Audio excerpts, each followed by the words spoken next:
Okay, we're going to try a little bit different format for our lesson. I want to be able to write on the paper, so we'll try it this way and see how it goes. So what we're going to be looking at now, so taking this the next step, we've learned how to draw shapes. We've learned how to predict, draw Lewis structures. We've learned how to predict shapes.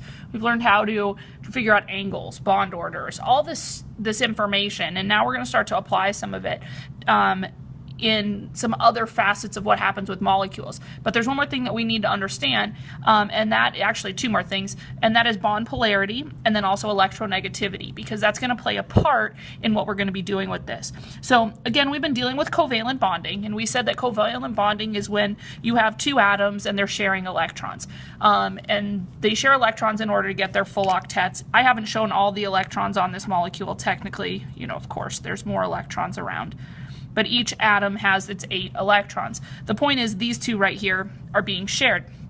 Now, all we've said is that they're being shared, but in actuality, some things are going to share better than others. And what I mean by better is more equally than others. So in this first example that we have here, you see that the fluorines, you have two different fluorines and you have a single bond, 2 electrons in between them. You can see that these electrons are being shared equally. And the reason why I say you can see it is I've literally drawn the 2 dots directly in between the fluorine and the fluorine.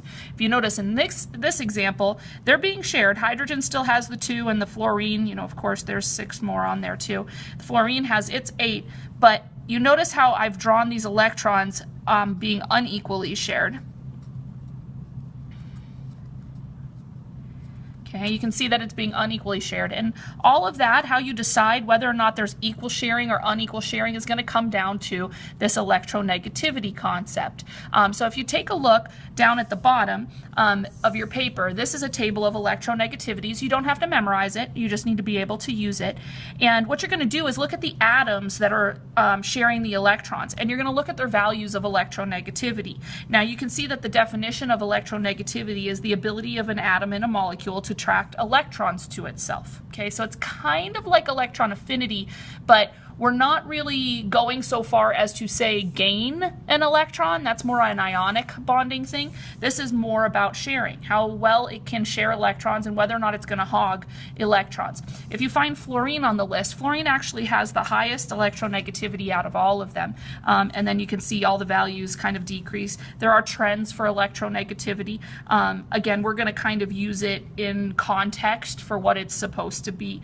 You notice the noble gases don't have any values for electronegativity because they don't really want to share, and we know that about them as well. So if you come back up here and you say, okay, well, fluorine has an electronegativity value of 4.0, and then of course this fluorine is fluorine as well, so they both have an electronegativity value of 4.0. If you think about that 4.0 value, it's essentially how hard the atom is pulling, how much it wants those electrons. Well, if both of them are pulling with 4.0 value of electronegativity, then they're sharing. I mean, they're both pulling the same amount. So what we do is we take these electronegativity values and we find the difference between them. And you can see that you have a difference of 0. And a difference of 0 means you must have equal sharing going on. That type of covalent bond is called a non-polar covalent bond. Thus far, all we've called them is covalent bonds. But that is a non-polar covalent bond if you have equal sharing, if the electronegativity difference is like this problem. And we'll do a little bit more with that in a second. Let's look at what polar means then. Polar means you have an unequal sharing. Okay, they're not being shared equally. And so if you look at the values down at the bottom of your table, for hydrogen you have 2.1, and for fluorine you have 4.0. So hydrogen is not being sharing the electrons the same way fluorine is. Fluorine is a big hog, and it's hogging the electrons over closer to it. It doesn't mean that hydrogen doesn't still have them. He thinks he does, and that's fine, but fluorine is definitely holding on to them. So that's what makes that a polar bond. So now we should be able to look at bonds in between atoms, and we should be able to tell whether or not they're polar or non-polar. I'm sorry, I pointed at the wrong one. Non-polar or polar, and that is using this electronegativity table. Okay. Now, if you flip your paper over, this is how we're going to represent these bonds. So when we have a non-polar bond, sorry, back on this side, we have a non-polar bond, we just don't do anything. So if I was to draw this out, I could use my line, of course. we know it's equal sharing because this one's 4.0, this one's 4.0. We just don't do anything. But when it looks like this, we need to have a way to distinguish that we've acknowledged that it's a polar bond. And the way we do that is one of these two ways. If you want to put a star next to this way, please, because that is the one that we will use much more commonly. And so the first way, or the way that we'll use more commonly, is you take this weird looking arrow and you draw it over the bond. So let's say this was drawn a little bit more traditional. This is what we would have drawn in our homework. To draw the arrow, you're going to put the tip of the arrow, which is here, over the more electronegative element. So we said that this one was 2.1, this one was 4.0. So whichever one has a higher electronegativity gets the tip of the arrow. That's one way to do it. The other way is to use these partials. It kind of looks like a figure 8 that hasn't been completed. Okay, use a partial positive and partial negative because you're saying that the electrons are hogged over here on this side by fluorine, which means there's a little bit more negative charge going on over here than here. Not enough to call it a full positive and negative, but partial. And again, that's what that little symbol that looks like that is it is a partial. Now, how do you determine whether or not it's equal or equal enough? Comes back to those electronegativity differences. If you remember here, we said the difference between these two were 0. And if it is 0, you know for sure that that qualifies as equal sharing. But if your difference was anywhere from 0.4 to 0, so anything 0.4 or less, that's going to be a non-polar covalent bond. So that is going to be what we consider equal sharing. Okay. If your difference is greater than 4 but less than 2, then that we're going to call unequal sharing, which in other words is called a polar bond. And if we go back to this example, if we found the difference between these two, you'll see that the difference is 1.9. So 1.9, if we come on here, falls within this range. So that's why we said that that would be a polar covalent bond. And then anything with a difference of 2.0 or higher or approximately, that's actually ionic. That means it's not even sharing anymore. That means it completely transferred because one was hogging so much that it actually caused it to completely transfer over to the other atom.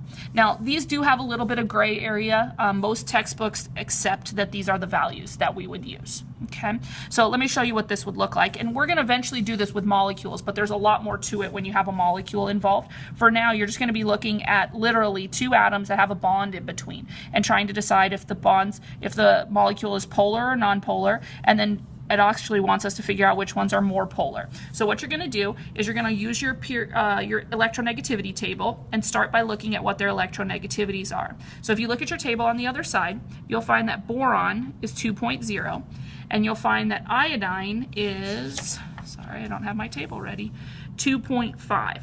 Okay, so you find the difference between those. The difference between those is 0.5. According to our chart, between 0.4 or less is nonpolar, but between 0.4 and 2, that would be polar. So this right here is a polar bond. If it's polar, then we need to draw our little arrow. That's how we tell people that it's polar. So the tip of the arrow goes over the more electronegative one, which is this 2.5. So we're going to draw our arrow like such. Okay, so that's our first one. The second one we're supposed to compare it to, of course, boron is still 2.0. If you look up chlorine, chlorine has a higher electronegativity than iodine did. So the difference between the boron and the chlorine is 1.0.